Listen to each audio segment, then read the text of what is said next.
Hey y'all, welcome back to my channel. I'm back with another video.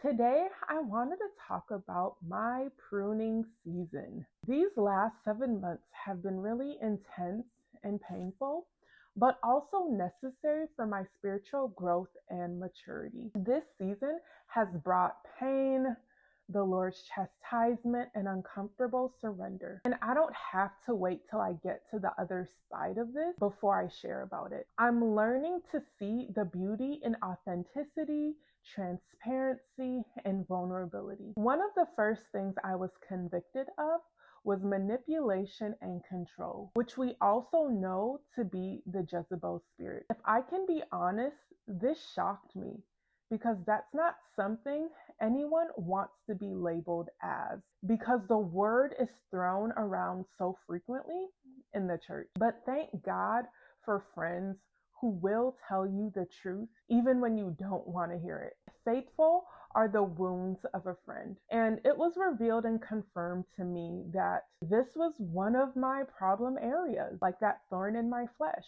And initially, I wasn't accepting of this. In fact, I was offended because why would I be associated with that? Unfortunately, because of repeated patterns that I displayed, it cost me a friendship. I ended up revealing to that particular friend a few years ago that God said they were my spouse. And because of my own impatience, lack of trust in the Lord, idolatry concerning marriage, and just not being considerate of that friend, I wanted to control the narrative. On another occasion, I was not being entirely truthful about something because there was something I was wanting them to do, which I thought would be for their good, for their benefit.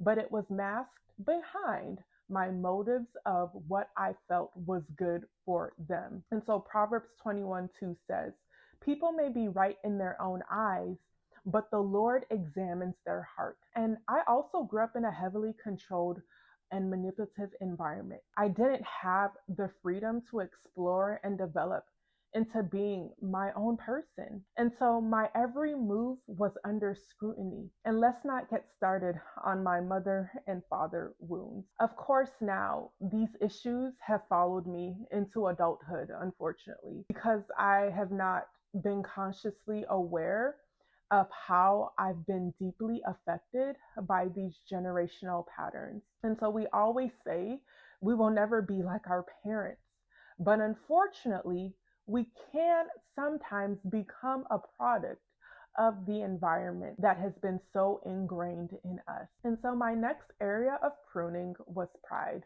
And I'll talk more about pride in another separate video as well. And so in the friendship that ended, of course, I operated in pride by not taking accountability for my actions.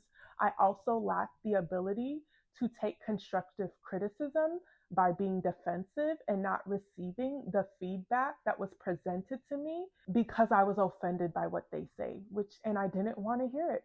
I was more concerned about the log in my friend's eye rather than my own. And so this caused me to be inconsiderate of their feelings and concerns. And pride will always have you exalt yourself higher than others. And it wasn't until the scales were removed from my eyes that I was able to see the impact of my prideful tendencies. Another area brought to my attention was my emotional immaturity. Again, not taking accountability, being defensive and dismissive. And also, when you deal with pride, emotional immaturity goes hand in hand. And I have also struggled with exposing my weakness and being vulnerable, not just with other people, but also to the Lord as well. And if I can't be honest and vulnerable with the Lord, how can I expect to do that with others? And so this has been one of the biggest challenges